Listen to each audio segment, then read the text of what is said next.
네, 기억하실지 모르겠지만 오랜만에 마태복음입니다. 오늘 말씀은 세례 요한이 헤롯에게 잡힌 후에 예수님께서 본격적으로 사역을 시작하신 내용이죠. 그 전까지는 뭐냐, 일종의 준비 단계였다고 볼 수 있습니다. 이제 본격적으로 사역을 개시하시는 거예요. 성경 맥락상으로는 그렇죠. 근데 동시에 저에게는, 저 개인적으로는 굉장히 뜻깊은 말씀이기도 합니다. 제가 평생 동안, 평생이라고 말하면 얼마나 살진 않았지만 그래도 10대 때나 20대 때 계속 고민했던 문제가 있거든요. 거기에 대해서 해답을 준 말씀이기도 해요. 제가 신학교에서 배우기 전까지는 도무지 풀리지 않던 의문이 있었는데 거기에 대한 답을 준 말씀입니다. 제가 예전에 예수님의 재림과 천국에 대해서 여러분들께 설교한 적이 있었죠. 제가 아니라 하더라도 담임 목사님을 비롯해서 많은 분들이 이 주제로 정말 셀 수 없이 많은 설교를 하셨을 겁니다. 최근에 여러 장례식이 있었죠. 우리가 장례식을 겪으면서 어떻습니까? 죽음과 천국에 대해서 생각하게 되지 않습니까? 그렇지, 우리 그리스도인에게는 이 세상에서의 삶이 전부가 아니구나. 죽음 이후에 우리에게는 진정한 평안과 행복이 기다리고 있구나. 그래서 기독교인의 장례식은 다르다고 하죠. 믿지 않는 사람들에게 죽음은 슬프고 절망스러운 것이지만 천국을 믿는 우리들에게 죽음은 오히려 영원한 행복으로 가는 출입문과 같은 것입니다. 죽음은 오히려 축복이다, 이렇게 말할 수도 있는 것이죠. 이 한많고 풍진 세상, 고통과 고난으로 점철된 이 세상에서의 끔찍한 삶을 끝내고 비로소 주님 곁으로 가는구나. 고생 끝 행복 시작이구나. 교회 생활 좀 하신 분들이라면 이런 이야기 많이 들어보셨을 겁니다. 이 세상에서의 삶이 전부가 아니다. 죽음이 끝이 아니다. 그 이유가 진짜다. 영원한 삶이 우리를 기다리고 있다. 뭐 이런 거 처음 들어보시는 거 아니죠? 기독교의 가장 본질적이고 핵심적인 가치입니다. 심지어 이단들 중에도 보면 빨리 이 세상이 끝나고 예수님이 오시기를 기대하는 분들이 많이 있지 않습니까? 옛날에 한참 종말론 이단이 유행할 때도 그렇지만 지금도 여전히 그렇게 생각하는 분들이 있어요. 지금 우리가 살아가는 이 세상에서의 삶이 빨리 끝나면 끝날수록 좋다는 겁니다. 이 세상에서 우리가 살아가는 삶은 하찮고 무의미하다는 거예요. 죽음 이후에 영원한 삶이 있다, 이걸 부정한다면 그리스도인이 아니겠죠. 바울도 고린도전서 15장 19절에서 말했습니다. 만일 그리스도 안에서 우리가 바라는 게 다만 이 세상의 삶뿐이면 모든 사람 가운데 우리가 더욱 불쌍한 자이리라. 초대교회 때부터 지극히 당연한 진리였죠. 그렇기 때문에 어느 교회를 가나 정상적인 교회라면 죽음 이후의 삶에 대한 가르침을 많이 들을 수가 있어요. 그런데 저는 그런 말씀들을 들으면서 한 가지 의문이 생기더라고요.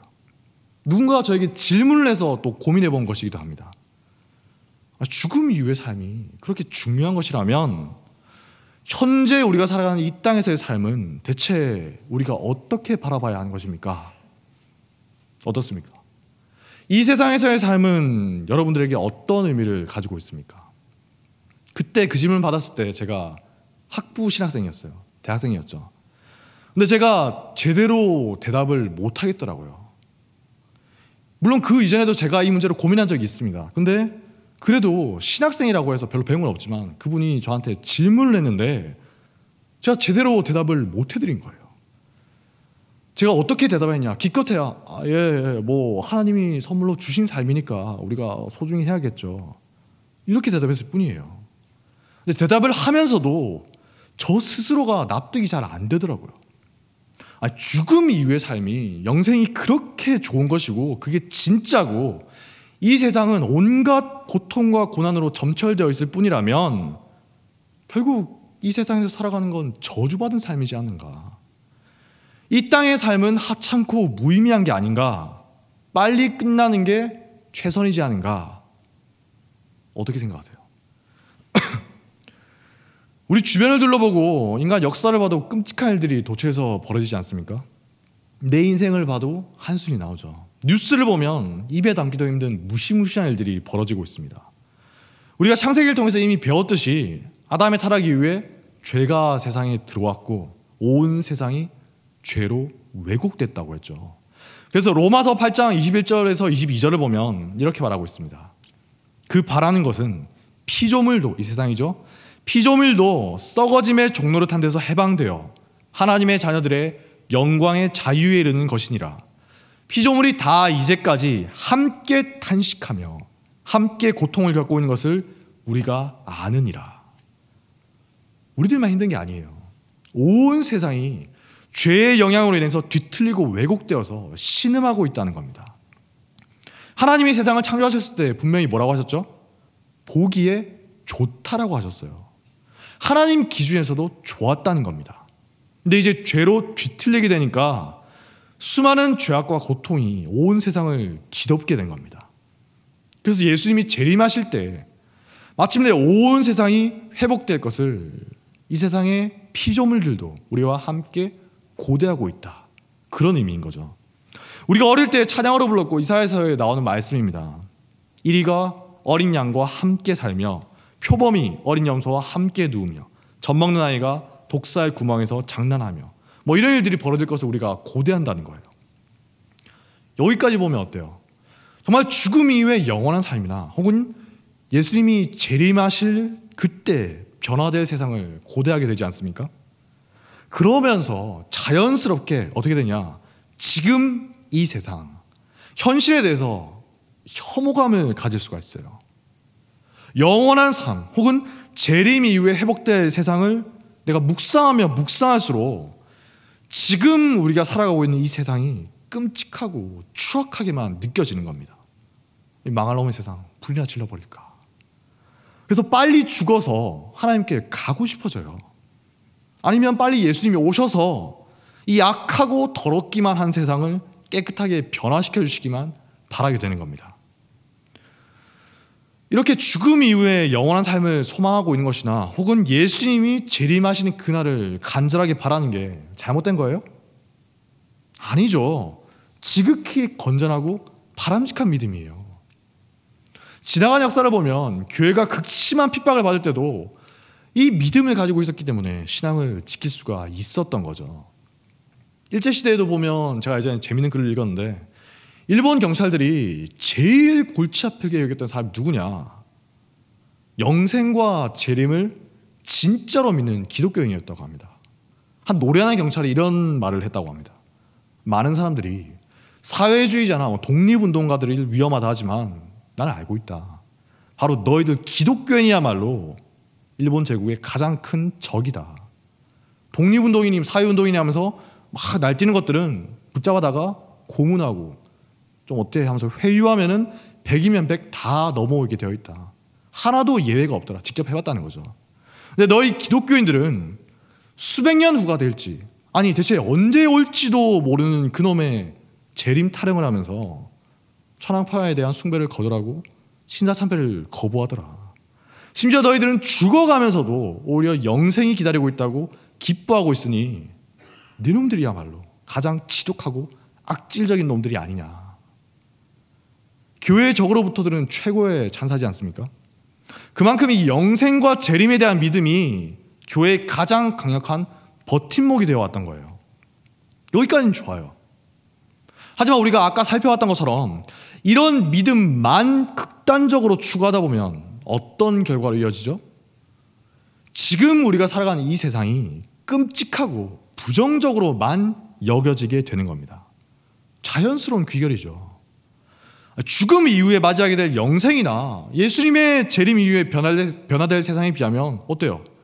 지금 우리가 살아가는 이 세상은 저주스럽기만 한 거죠. 차라리 솔직하게 말해서 빨리 죽는 게 축복이에요. 자살이 하나님 앞에서 큰 죄가 아니라면 오히려 장려할 정도겠죠. 하라는 말은 아닙니다. 절대 하시면 안 돼요. 근데 그게 죄가 되지 않는다면 장려할 정도라는 거예요. 이 무의미하고 악한 세상을 빨리 떠날 수가 있는 거니까. 그래서 제가 아까 들었던 그 질문에 대해서 대답을 못한 거예요. 제가 어렸을 때부터 교회에 좀 오래 다녔으니까 영생이나 재림에 대한 말씀은 많이 들었습니다. 거기에 대한 소망은 있었죠. 그래도 좀 진짜로 믿고 살았던 것 같아요. 어느 정도는. 그런데 정작 그럼 이 세상에서 살면 어떻습니까? 그런 의문을 내가 스스로 가지고 또 질문을 받게 됐을 때 할 말이 없는 거예요. 성경을 보면 이 세상에서 우리가 어떻게 살아가야 하느냐, 거기에 대한 말씀이 정말 많이 나오지 않습니까? 그런데 그 많은 말씀들이 대체 무슨 의미가 있냐는 거예요.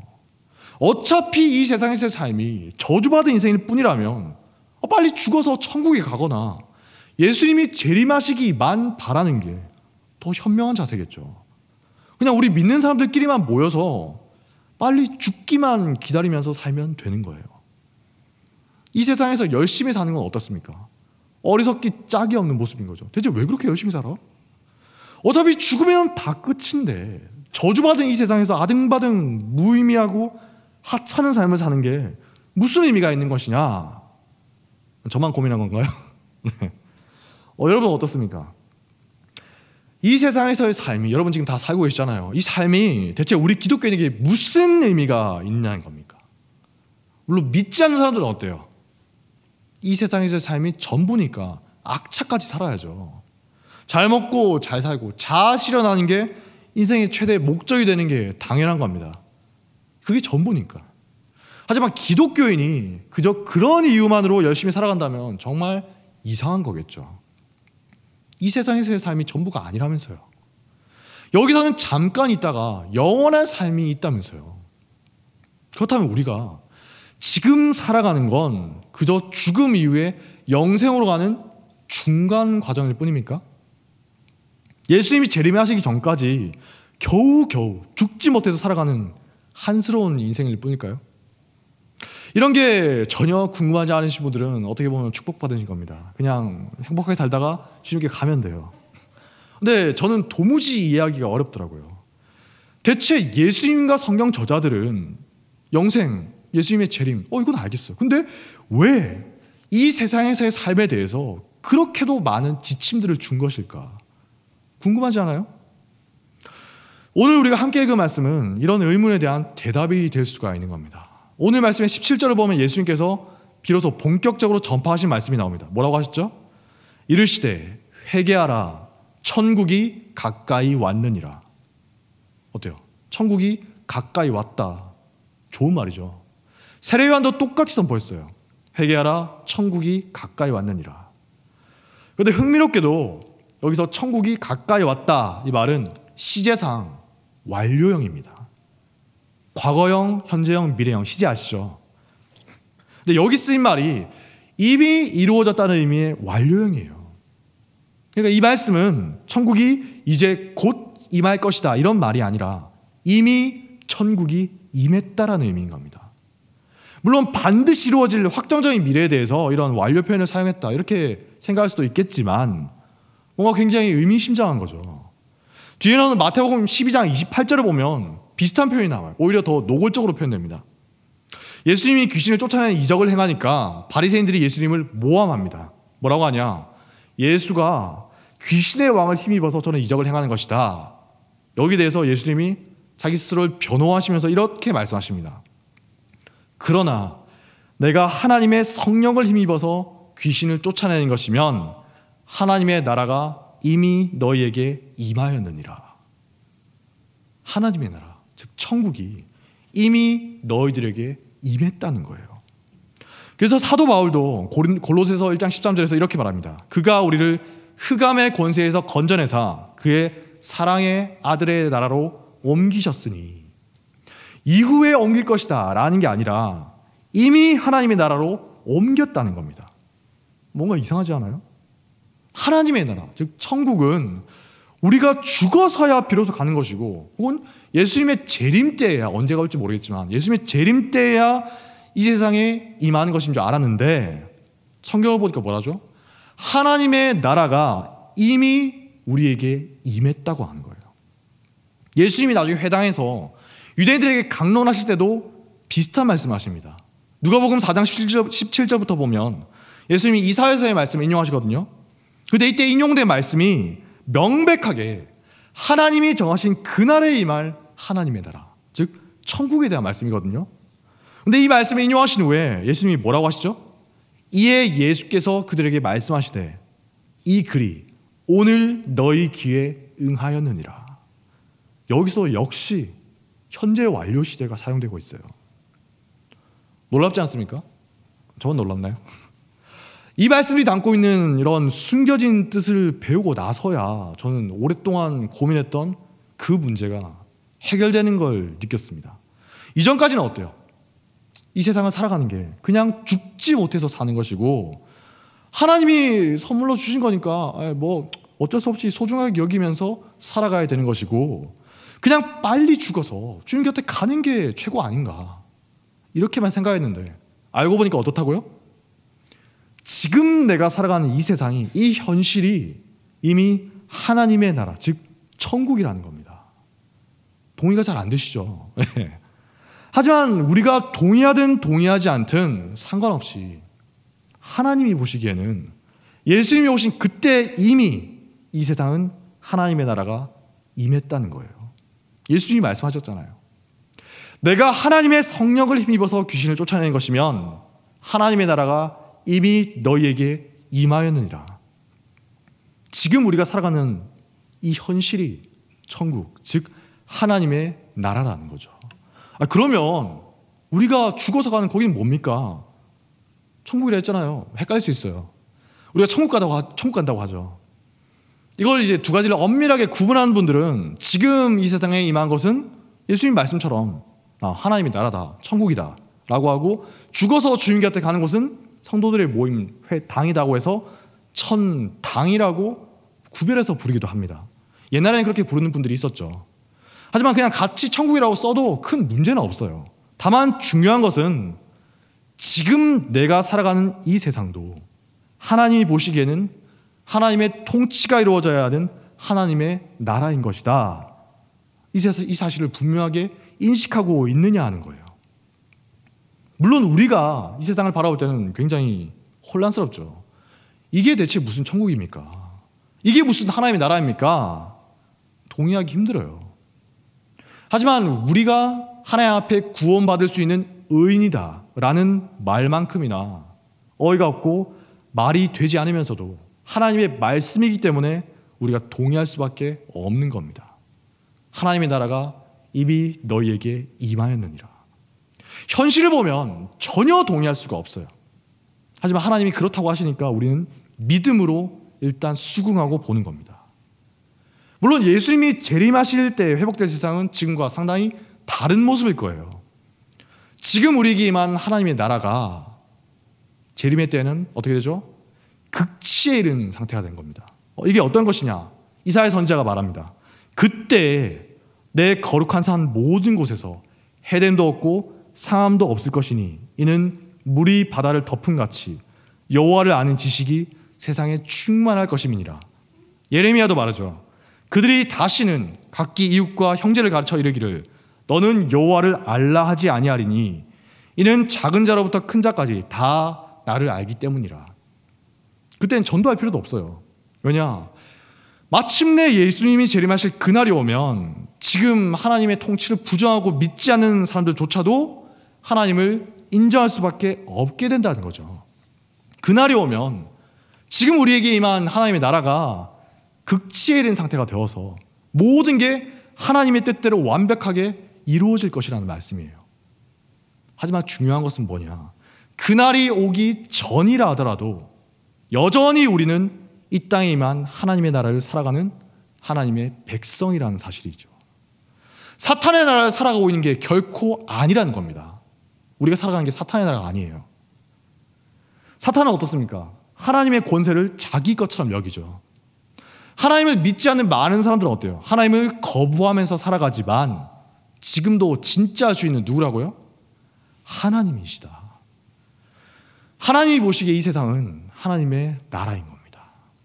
자, 그렇게 하나님의 말씀에 따라서 이 세상을 하나님의 나라, 즉 천국이라고 인정한다면 이제 어떻게 되죠? 비로소 우리는 성경에 나오는 그 수많은 말씀들, 이 세상을 어떻게 살아가야 하나 많은 지침들에 대해서 납득하게 되는 거예요. 이전에는 어떻습니까? 그냥 잘 먹고 잘 살기 위해서 이렇게 살아야 하더라? 안 믿는 사람들도 이 정도는 하던데? 우리 기독교인들은 대체 왜 이렇게 살아야 하죠? 왜 고난을 자처하면서 남들과 다르게 구별된 삶을 살아야 합니까? 왜 하나님은 이 무의미한 세상을 살아가는 인생들에게, 우리들에게 자꾸만 뭔가를 요구하시는 겁니까? 왜요? 이전에는 도무지 이해할 수가 없었던 거예요. 왜죠?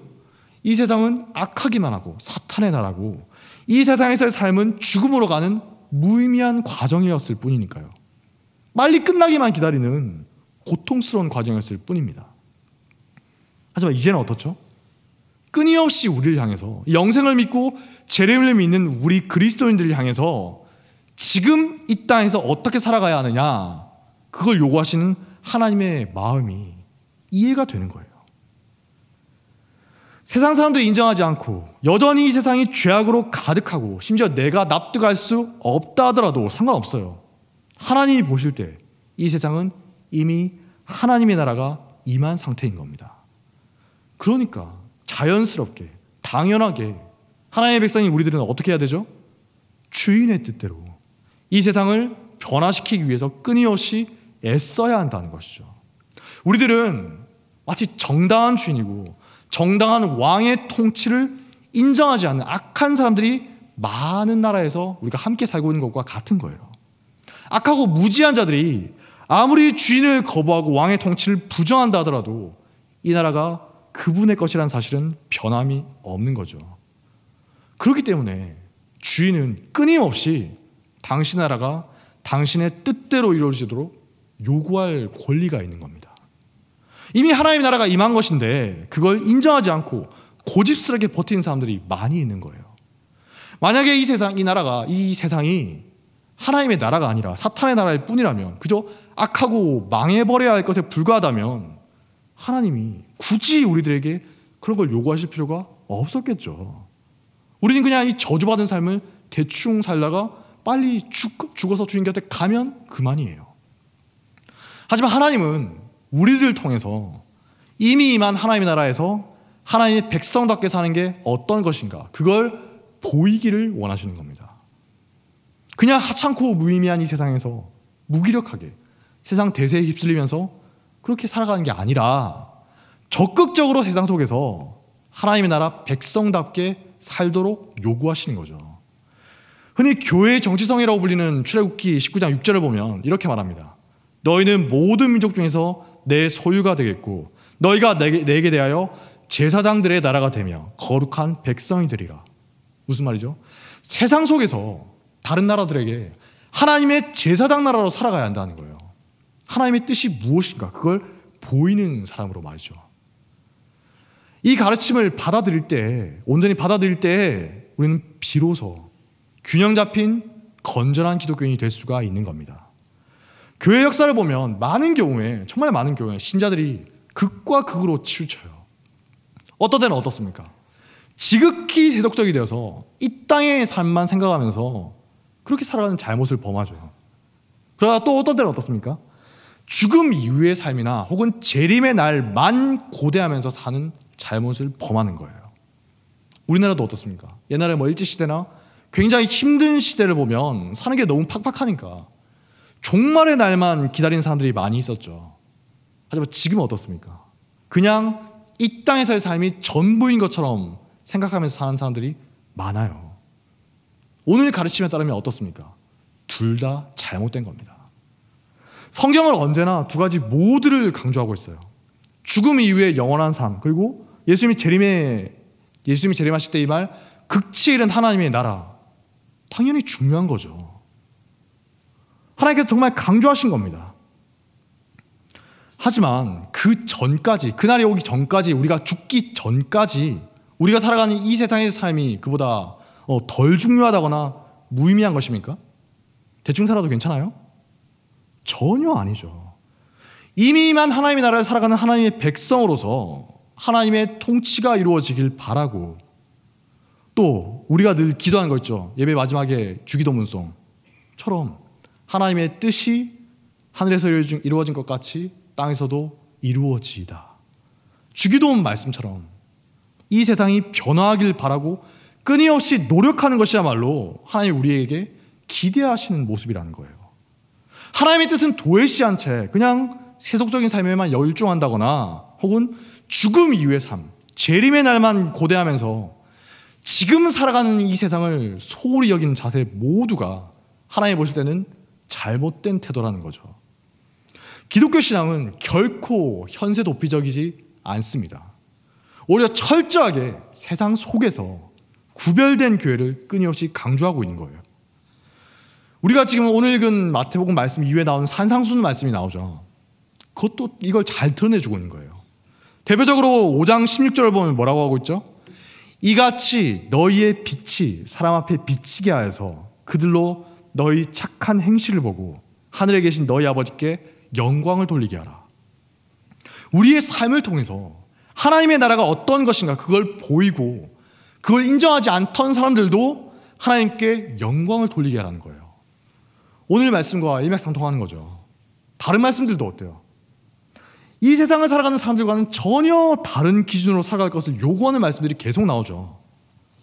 마태복음 5장에서 7장에 걸쳐서 산상수훈 말씀이 정말 많이 나오지 않습니까? 왜 주어진 거였어요? 이미 임한 하나님 나라를 인정하지 않는 사람들에게 무엇이 진실인가 하는 것을 끊임없이 알리고 그들에게 너희의 삶을 통해서 직접 보이라는 겁니다. 하나님의 뜻이 무엇인가? 이 땅에 임한 하나님 나라를 믿고 또 이후에 예수님이 재림하실 때 극치를 하나님의 나라를 두 가지 다 믿는 사람이라면 어떨까요? 이 땅을 살아갈 때 그 사람이야말로 진실로 소명을 이루는 가치 있고 의미 있는 삶을 살 수가 있다는 겁니다. 우리가 역사를 보면 세상을 바꾸기 위해서 신념을 가지고 노력한 사람들이 많이 있었죠. 기독교인이 아닌 사람도 많이 있어요. 자기 신념대로 산 사람들이 많이 있습니다. 충, 효, 자유, 평등, 독립 등등 여러 가지 가치가 있지 않습니까? 그 가치를 이루기 위해서 헌신한 사람들이 많이 있어요. 대단한 사람들이죠. 수많은 고난을 겪으면서도 꿋꿋이 버텨낸 분들입니다. 그저 먹고 살기 위해서 산 게 아니라 고귀한 가치를 지향했던 위대한 사람들입니다. 하지만 어떻습니까? 엄밀하게 보면 그 사람들도 전부 다 죽어서 사라졌고 그들이 추구했던 가치도 썩어서 없어져 버릴 이 땅의 것에 불과한 것이죠. 허무한 거예요. 일시적인 것일 뿐입니다. 그럼에도 불구하고 그들은 거기에 목숨을 걸었어요. 우리들은 그런 걸 보면서 일종의 숭고함을 느낍니다. 그렇게 썩어 없어질 것을 위해서 헌신한 사람들도 그럴진데 하물며 하나님의 소명을 받은 우리들은 어떻겠어요?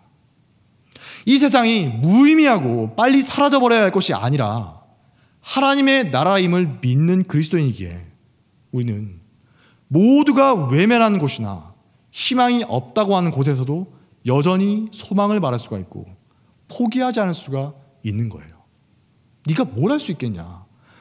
주위에서 조롱한다 하더라도 전혀 흔들릴 필요가 없는 것은 내가 잘났어도 아니고 내가 지금 하는 것들이 반드시 이루어진다는 보장이 있어서도 아닙니다.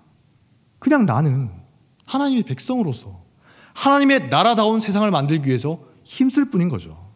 그게 내가 살아있는 동안에 이루어질지 안 이루어질지는 하나님의 뜻에 달린 거예요. 하나님께 맡기면 그만이에요. 우리는 그저 담담하게 마땅히 해야 할 일을 할 뿐인 겁니다. 우리에게 맡겨진 소명, 하나님의 나라가 임한 이 세상을 하나님의 나라답게 만들기 위해서 성경 말씀에 따라서 살아간다는 겁니다. 이거야말로 소명을 이루는 가치 있는 삶이고 의미 있는 그리스도인의 삶인 것이죠. 죽음 이후의 영생과 재림 때 이루어질 극치를 하나님의 나라를 기대하면서 지금 나에게 주어진 이 삶을 진정으로 가치 있게 살게 해주는 근거가 된다는 거예요. 물론 이 사실을 깨달았다고 해서 당장 내 인생이 확 바뀐다거나 내가 의지의 사람이 된다는 건 아닙니다. 우리는 매번 실패하고 두려움으로 망설이기 마련이죠. 때때로 잘못된 선택을 하고 끊임없이 죄를 짓습니다. 하지만 그렇다 하더라도 우리가 낙심해서 아주 망가져버리지는 않고 또 나 자신의 모습에 부끄러움을 느끼고 부담감을 느끼면서도 그래도 조금씩 말씀에 순종할 수 있는 이유가 뭐죠? 모든 것이 온전하게 이루어질 그날이 반드시 올 것이라는 사실을 우리가 믿기 때문이죠. 재림에 대한 믿음과 영생에 대한 믿음이 있기 때문에 우리는 이 세상에 임한 하나님의 나라를 살아가는 데 있어서 다시 일어설 수 있는 힘, 다시 행할 수 있는 힘을 얻는 겁니다. 두 개가 따로 노는 게 아니에요. 영생과 재림에 대한 소망으로 인해서 우리는 낙심하지 않을 수가 있는 것이고 또 지금 임한 하나님의 나라로 인해서 우리는 그날이 오기까지 하루하루를 충실하게 살아갈 수가 있게 되는 것이죠. 현실만 바라보는 사람은 세상에 있는 수많은 악으로 인해서 낙심해서 부정적이고 냉소적이 됩니다. 하지만 말씀에 따라서 믿음의 눈으로 세상을 바라보는 성도는 달라야죠. 모두가 냉소와 절망으로 응답할 때도 우리는 소망을 노래할 수가 있는 거예요. 모두에게 버림받은 땅이라 하더라도, 아무도 가지 않는 땅이라 하더라도 우리는 끝까지 포기할 수가 있어요. 왜죠? 거기도 이미 하나님의 나라가 임한 곳이기 때문이에요. 사도행전을 보면 사도행전의 시작과 끝이 이 하나님의 나라로 연결되고 있는 걸 볼 수가 있습니다. 1장 3절을 보니까 예수님이 부활하신 후에 40일 동안 제자들에게 무슨 말씀을 가르치셨냐? 하나님 나라의 일을 말씀하셨다고 합니다. 마지막 28장 31절을 보니까 바울이 로마에 도착해서 그곳 사람들에게 하나님의 나라를 전파하며 모든 것을 가르쳤다고 하죠. 예수님과 바울이 가르친 하나님의 나라가 뭐겠어요? 죽음 이후의 삶뿐이겠어요? 재림의 날에 대해서만이겠습니까? 아니죠. 오늘 우리가 살펴본 것처럼 그날이 오기까지 너희가 어떻게 살아야 하느냐, 그걸 자세하게 계속 가르치신 거예요. 사도들이 이 땅에서 행한 내용이 사도행전 내용이지 않습니까? 사도행전 내용이 하나님의 나라라는 주제에 둘러싸여 있는 겁니다. 이 가르침에 따라서 사도들은 그들이 살아가는 동안 끝까지 이 땅에서의 삶에 충실할 수가 있었다는 거예요. 사도들은 결코 피안의 세계만 추구했던 게 아닙니다. 언제나 이 땅에서의 삶을 바라보면서 직시하면서 하나님의 뜻이 이루어지이다, 주기도문 말씀처럼 삶으로 살아낸 겁니다. 예수님이 승천하시고 나서 사도들의 삶이 끝난 게 아니죠.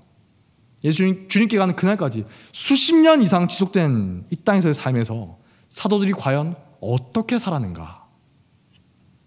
우리들 또한 각자 살아가는 삶의 정황이 있습니다. 직장에서, 학교에서, 교회에서, 가정에서, 그 외에 수많은 현실들이 있죠. 그 속에서 우리는 언제나 치열하게 살아갑니다. 하지만 오늘 이후로 우리는 결코 잊지 말아야 합니다.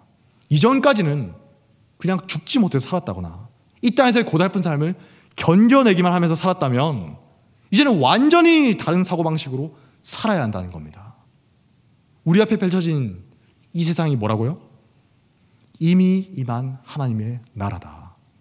그러므로 이후에 반드시 임할 재림의 날을 고대하면서 현재의 삶 속에서 우리가 어떻게 살아가야 할까 날마다 치열하게 고민하고 또 즐겁게 하나님의 뜻을 살아내는 건전한 그리스도인이 되시길 바랍니다. 자리에 세워서겠습니다. 지금 서 있는 이곳에서 높임을 받으셔서 찬양하도록 하겠습니다.